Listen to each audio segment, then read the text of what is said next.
Galera, começando aqui mais um vídeo para você ficar muito bem informado e atualizado sobre o Esquadrão de Aço. Antes de começar, peço a você que deixe seu like, inscreva-se no canal e ative todas as notificações e, é claro, um comentário sobre os assuntos que serão abordados nesse vídeo de hoje. Lembrando nosso parceiro 22Bet, link na descrição, faça sua fezinha, uma das maiores casas de apostas esportivas da Europa, beleza? Bom, obrigado pelos 18 mil inscritos aqui no SBTV, rumo aos 19 mil, rumo aos 20 mil e o céu é o limite. Pessoal, a informação de que Marcelo Rian foi vendido, a confirmação dessa informação saiu logo após o vídeo que a gente fez no dia de ontem, foi vendido para o Yokohama FC, 51% dos direitos econômicos vendidos pelo Bahia à equipe japonesa, porém os valores não foram divulgados pelo Tricolor de Aço a pedido da equipe do Japão.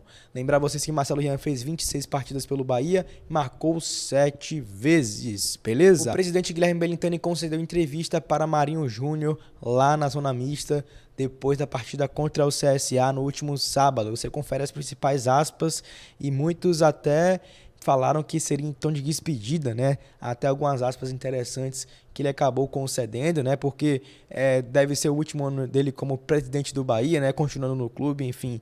Isso, inclusive, é evidenciado por Marinho em algumas lives que a gente fez aqui no canal, também no SMB Lives, que a gente falou sobre isso. Mas, enfim, assistam essa entrevista e já a gente retorna. Comprar antes uma casa de praia, comprar um carro novo. E aí o negócio não sai, né? Então a gente lida hoje no dia a dia do clube como se não tivesse nenhuma proposta sendo conduzida, né? Mas é lógico que já é público, a gente tem confirmado isso, que a gente está bem avançado. Agora, eu parei de dar prazo, né? Parei de dar prazo porque são questões muito complexas e que vão decidir a história do clube.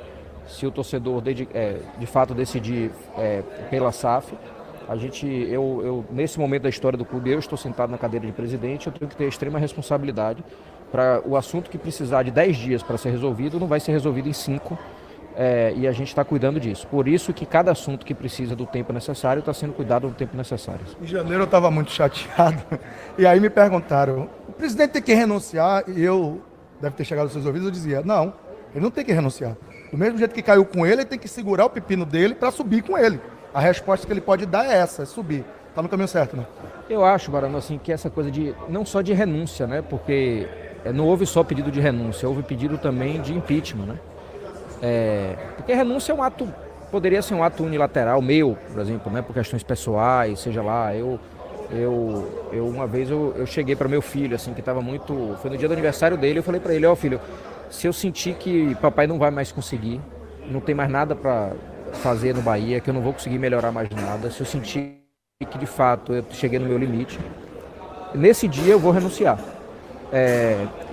Mas eu tenho certeza, assim, e eu estou falando com muita humildade, Bara, porque a gente não ganhou nada ainda, né? Não ganhamos nada ainda. Eu tenho certeza que com a estrutura que o clube tem, com a torcida que nós temos, com o projeto como ele foi conduzido até o momento da pandemia, e mesmo com todas as dificuldades da pandemia, os erros que a gente cometeu, principalmente dentro do campo, a gente tem um clube que é capaz de superar, né? É capaz de fazer com que essa estrutura, esse legado que a gente construiu, faça com que a gente supere, né? Eu acho que o torcedor, a torcedora tem que olhar bastante para nos momentos difíceis. Todo mundo deve criticar, pode e deve criticar, inclusive as críticas mais duras eu sempre recebi, não é? Mas eu acho que quando a gente fala de renúncia e de impeachment, a torcida tem que olhar, porque essas pessoas ficam esquecidas depois, né? Ficam esquecidas, e que se eu tivesse renunciado ou se tivesse havido um impeachment, como é que o clima estaria do clube hoje, né? Independente de quem viesse depois, né? Como é que o clube estaria? E estaria uma bagunça, pode ter certeza, né? Independente dos meus erros, eu não estou falando aqui com nenhuma soberba, repito, a gente não ganhou nada. E o que eu estou fazendo é minha obrigação, é tentar colocar o clube de volta ao lugar de onde eu mesmo tirei, né? Quem for responsável pela queda fui eu sempre disse isso, e eu não sossego enquanto a gente não colocar o clube de volta na Série A.